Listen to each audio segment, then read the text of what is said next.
It was 2016, and Abraham Rodriguez received a text message that made him light up. It was from his friend Nik Pappaconstantine, who had just picked up a new toy, a sleek, speedy dirt bike, perfect for back road riding in Lewiston, the small city in Maine where they lived.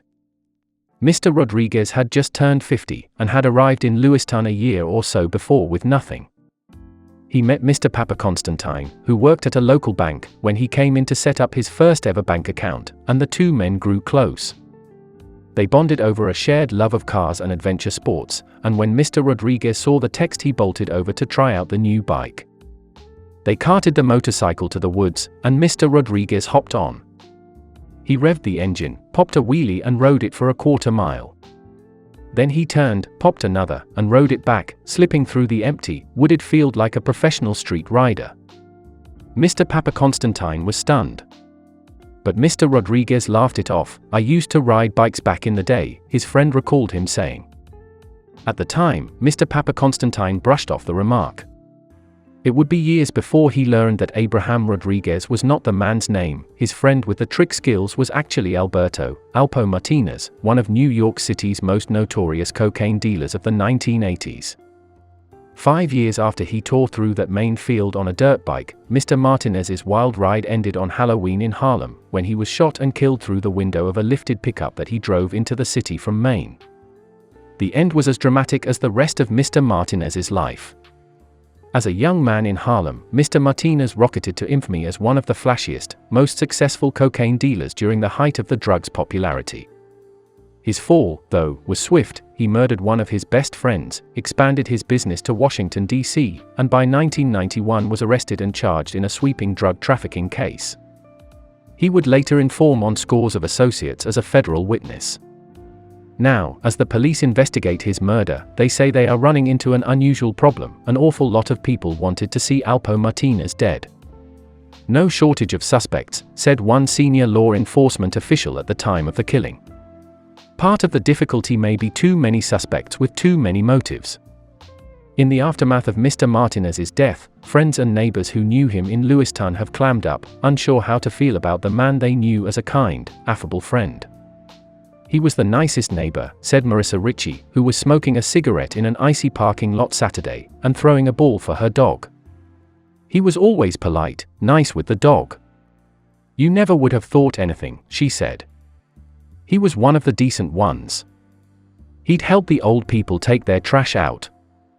In Lewiston, Mr. Martinez's killing was a bizarre, dark blip in a former mill town of about 36,000 people nestled between Portland and Augusta on the Androscoggin River.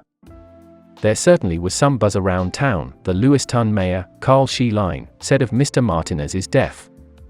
"A convicted murderer from New York City," he said, "was not your average neighbor in town." "Who would have thought that," said a neighbor, Harold Hanlon, who had a friendly relationship with the man he knew as Abraham. "I was just as shocked as the next person when my neighbor goes, 'Hey, Abraham got killed.' What?" Even in death, a coherent picture of Mr. Martinez's double life, which was once the subject of a Hollywood movie, proves elusive. He was both a loyal confidant and one of the most infamous turncoats in New York law. He was a kind friend and an admitted, ruthless killer, a selfless neighbor and a man so loathed in Harlem that former friends popped champagne in the streets to celebrate his violent end. "He died almost like a comic book villain," said Kevin Chiles, a reformed cocaine dealer and former friend of Mr. Martinez's from Harlem. "He antagonized fate. The path that led Mr. Martinez from New York to Lewiston and then back, to his death in the neighborhood where he made his name, began more than 30 years ago." Nicknamed the mayor of Harlem, Mr. Martinez rose to fame as a kingpin of the crack cocaine era, known for luxury cars and loud street bikes ripping wheelies down entire city blocks. "He was an attention seeker and an adrenaline junkie," Mr. Chili said. "You have to figure, we were all young adults, teenagers, and we had more money than we knew what to do with." But even in an illicit business, Mr. Martinez's ruthlessness stood out. In 1990, he orchestrated the killing of a close friend and fellow dealer, Rich Porter. The killing was the beginning of the end of Mr. Martinez's reign. He was arrested less than a year later after attempting to expand his cocaine empire to Washington, D.C. Facing drug trafficking charges, Mr. Martinez, one of Harlem's hardest players, agreed to become a federal witness and pleaded guilty to contracting 7 murders. His testimony would decimate the Washington, D.C. metro area's cocaine infrastructure. He's killed people for less than what he ultimately turned out to be and do, Mr. Chili said. The betrayal would later be set to film in the movie Paid in Full, which followed fictionalized versions of Mr. Martinez, Mr. Porter and another kingpin through Mr. Porter's killing. Mr. Martinez's real-life arrangement earned him a mitigated sentence and a place in the Federal Witness Protection Program. The program, which officials routinely note has a 100% success rate of keeping witnesses safe when they adhere to its rules, requires participants to completely leave behind their old life, identity and contacts. Released on parole in 2015 with a new name, Abraham Rodriguez, Mr. Martinez started over in Lewiston, the kind of place where people mind their own business and don't tend to pry, said Sean Gummo, an owner of a local construction company. Shielded by the program, Mr. Martinez flourished. He got his commercial driver's license and started working for Walmart, and played basketball with teenagers in the area. With the help of Mr. Pappaconstantine, he set up in an apartment, and was a well-liked neighbor. By 2017, Mr. Martinez had started his own construction business, founding his own LLC and working in construction cleanup. He often worked south of Lewiston, said Mr. Gummo, who said some members of his crews knew Mr. Martinez while he was living under his assumed identity. Mr. Hanlon, who lived next door to the 6-unit apartment building on College Street where Mr. Martinez stayed, said he never suspected anything. Both of us owned Dodge trucks, so we'd give each other rides to the dealership for repairs, and stuff like that, Mr. Hanlon said. It was a cordial relationship. He just came in and out, he didn't hang around here too much. He was a nice enough fellow. Still, Mr. Martinez's old life and legacy beckoned. Almost as soon as he got out of prison, Mr. Martinez reached out to Mr. Chili's through a mutual friend. He said he wanted to explain himself and what had happened in 1991. Soon, he was regularly returning to Harlem. There were these sightings, almost like Bigfoot, Mr. Chili said. People would say that they'd seen him. Mr. Martinez's trips to Harlem would have almost certainly been a violation of his witness protection arrangement. The U.S. Marshals, who operate the Witness Protection Program, did not comment for this story. Those who knew him in his post-incarcerated life said he seemed to have been kicked out of the program around the same time that he started returning to the city. He apparently had somehow messed up the conditions of witness protection back in 2018, Mr. Pappaconstantine said. He would ride down to New York with somebody else. He was always worried about the government watching.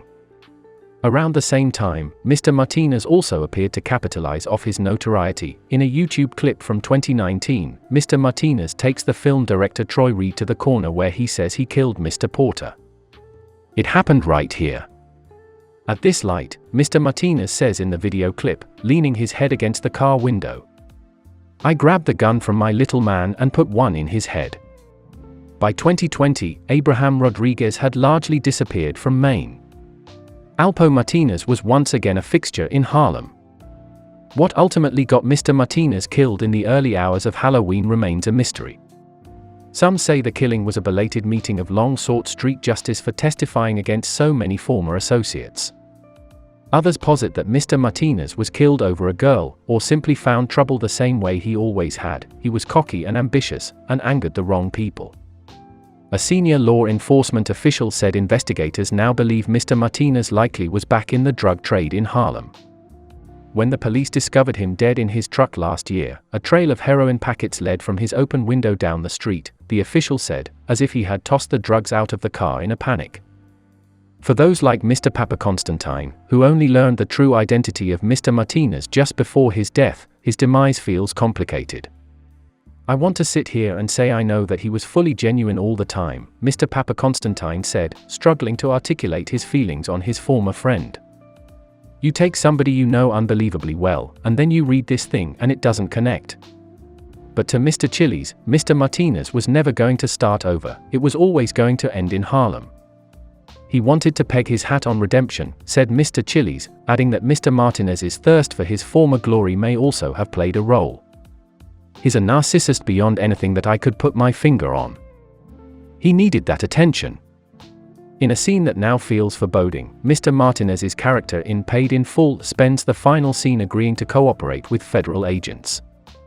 "I'm not snitching on nobody in Harlem," Mr. Martinez's character says.